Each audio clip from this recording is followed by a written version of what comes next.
Les organisations de la société civile et les acteurs respectifs sont en action en Côte d'Ivoire à l'heure de la réconciliation du pays avec deux challenges, celui du respect des droits de l'homme et de la justice pour tous. La crise post-électorale ivoirienne a mis les animateurs des ONG de défense des droits de l'homme sur le devant de la scène. Leurs activités de monitoring n'ont pas été du tout faciles durant les combats et leur crédibilité a été mise en cause par les belligérants. Malgré les difficultés, les ONG ont pu abattre un travail remarquable et ainsi informer l'opinion nationale et internationale sur la question des droits de l'homme en Côte d'Ivoire. Maître Traoré Drissa, président du mouvement ivoirien des droits humains, après rapport, nous expose la situation des droits de l'homme en Côte d'Ivoire. Avant les élections, la situation des droits de l'homme était une situation assez préoccupante mais assez stable. Entre les deux tours de l'élection présidentielle, on a connu une flambée. Mais la situation s'est aggravée avec le deuxième tour où on est arrivé à une situation où la Côte d'Ivoire connaissait deux présidents. Il y a eu des attaques, des contre-attaques. Les populations civiles ont été pris pour cible. On se rappelle encore des obus lancés sur un marché à Bobo. Les femmes, le 3 mars 2011, lorsqu'elles marchaient à Bobo, elles ont reçu des obus, des domiciles pillés, l'économie ivoirienne au ralenti, donc beaucoup d'emplois perdus. Et on est arrivé à l'arrestation du président Gbagbo. Et puis après l'arrestation du président Gbagbo également, on a connu également d'autres violences, notamment à Yopougon, où les derniers irréductibles du président Gbagbo étaient repliés. Et puis par la suite également, il y a eu des exactions des forces républicaines de Côte d'Ivoire contre certaines populations également à Yopougon et à Dokwe, où il y a eu beaucoup de massacres. Comme on peut le voir, la situation des droits de l'homme est encore préoccupante en Côte d'Ivoire, 3 mois après la fin de la crise post-électorale. Les ONG peinent à se faire entendre des nouvelles autorités ivoiriennes et de nombreux obstacles se dressent devant eux dans l'exercice de leurs activités d'enquête et de documentation. Dans ce schéma qui ressemble à un dialogue de sourds, les Ivoiriens se demandent bien si le gouvernement d'Alassane Ouattara n'est pas en train d'asseoir un régime présidentiel trop fort pour étouffer toute critique de la société civile. Il n'en est rien, rétorque le ministre Coulibaly Nguema en charge du dossier des droits de l'homme. Les ONG nationales et internationales doivent au contraire alerter les autorités pour éviter toute dérive. Il est clair que nous ne pouvons pas aller seuls dans cette aventure, en tout cas au risque de faire des actions non cohérentes.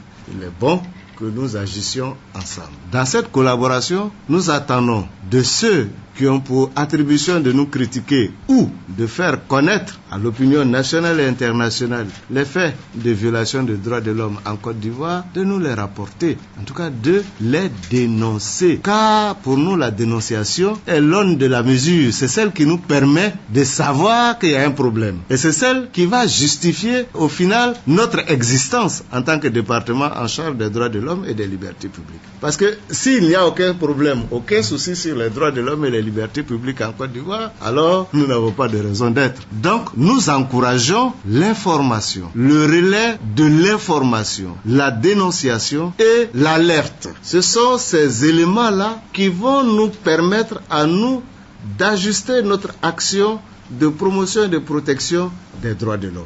Les propos rassurants du ministre Coulibaly Nguema ne cadrent pourtant pas avec la réalité sur le terrain, car jusqu'à ce jour, aucune organisation nationale des droits de l'homme, ni même un seul acteur de la société civile, n'a pu rencontrer le président Laurent Gbagbo à Korogo et les autres détenus du régime déchu de la refondation.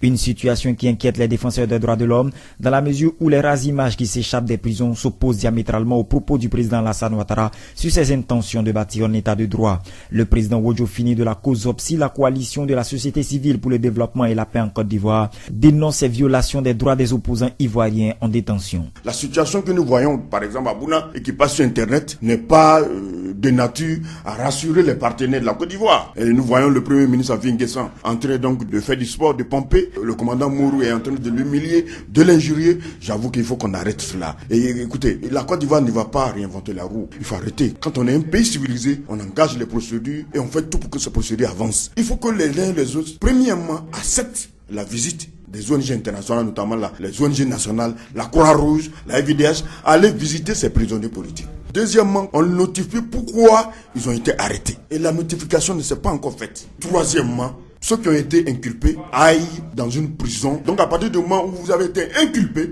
donc vous êtes sous mandat de dépôt. Et quand vous êtes sous mandat de dépôt, vous devez être dans une prison. En attendant que les enquêtes effectivement avancent pour que vous soyez effectivement devant le juge. Au-delà des cas de violation des droits des détenus, les ONG dénoncent une situation de justice à deux vitesses. Malgré les rapports qui accablent certains militaires proches du régime actuel, aucune poursuite n'est engagée contre eux. Seuls les barons du FPI sont en détention ou poursuivis.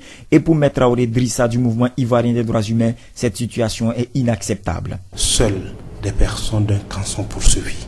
Et cela est palpable et saute aux yeux.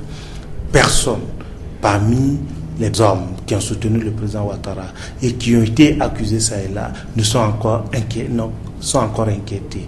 Nous n'avons pas aussi entendu qu'il y aurait des procédures contre ces personnes-là. Donc cela peut inquiéter, cela nous inquiète, parce que nous pensons que la justice doit contribuer à la réconciliation, mais comme nous l'avons dit également, la justice doit être indépendante, juste et équitable et traiter tous les auteurs de violations des droits de l'homme, d'infractions, de la même manière. Et aujourd'hui, les populations également ont des raisons de pouvoir s'inquiéter des proches du président Laurent Gbagbo de ce qu'il pourrait se vivre. Parce qu'il y a des films, des images que nous montrent par exemple qu'à Bouna, le président Afinguessan, le président du FPI et le fils de Laurent Gbagbo qui sont avec d'autres, sont subissent un certain nombre de traitements qui ne sont pas des traitements acceptables. Et nous espérons en tout cas que les autorités feront en sorte que les choses puissent se corriger, feront en sorte que les droits de tous puissent être acceptés, notamment le droit de la défense. Pour nous, arrêter ou inculper quelqu'un n'est pas quelque chose qui doit inquiéter. Au contraire, ça devrait pouvoir dire la justice fait son travail. Mais si les droits de la défense ne sont pas respectés, si les droits des personnes détenues ne sont pas respectés, à partir de ce moment-là, on pourrait désespérer. Et le président de la cause Opsiwojo finit de renchérir en soulignant les dangers liés à l'application d'une justice à deux vitesses. Je l'ai dit et je le redis, aucune réconciliation n'est possible sans justice. Et sans justice vraie. Et nous ne sommes pas pour une justice de vainqueurs contre les vaincus. C'est pourquoi nous demandons qu'il y ait une justice horizontale pour tout le monde. Une justice qui permette de prendre en compte toute la population ivoirienne. Ça veut dire quoi? Ça veut dire que aujourd'hui, quand on lance des mandats d'arrêt contre ceux qui ont commis des crimes de guerre ou des crimes contre l'humanité ou en tout cas des crimes économiques, qu'on lance ce mandat d'arrêt en direction de tout le monde. En direction de tout le monde, nous ne disons pas que la justice ne doit pas faire son travail. Nous demandons à la justice de faire son travail jusqu'au bout, mais qu'on n'assiste pas à une justice sélective. La justice sélective met en cause la réconciliation nationale. La justice sélective crée le lit de la division. Et c'est ce que nous ne souhaitons pas. Nous souhaitons qu'on aille vers une justice vraie. Et une justice vraie consolide la réconciliation nationale. Les leaders de la société civile et les ONG de défense des droits de l'homme espèrent que les nouvelles autorités ivoiriennes utiliseront les activités de monitoring comme baromètre pour mener à bien leur mission à la tête du pays. Il faut donc que les défenseurs des droits de l'homme puissent travailler librement dans la sécurité et avoir un minimum de confiance de la part des gouvernants. Koulibaly Mata de l'ONG SOS Exclusion lance donc le présent appel en direction du gouvernement ivoirien. Il faut dire que les défenseurs des droits humains ont payé beaucoup dans cette crise-là. Beaucoup de défenseurs ont dû quitter le pays au moment de la crise parce qu'ils étaient menacés. Ils ont fait des rapports qui étaient approuvés, que les gens appréciaient. Mais aujourd'hui, quand ils font des rapports, les rapports sont contestés, vous savez. Et cela ne facilite pas le travail des défenseurs des droits humains. Nous souhaitons vraiment que le gouvernement ne les voit pas en ennemis et que les défenseurs des droits humains en général soient mieux traités dans les déclarations qu'ils feront. Suika Ofi Abidjan pour Sud FM.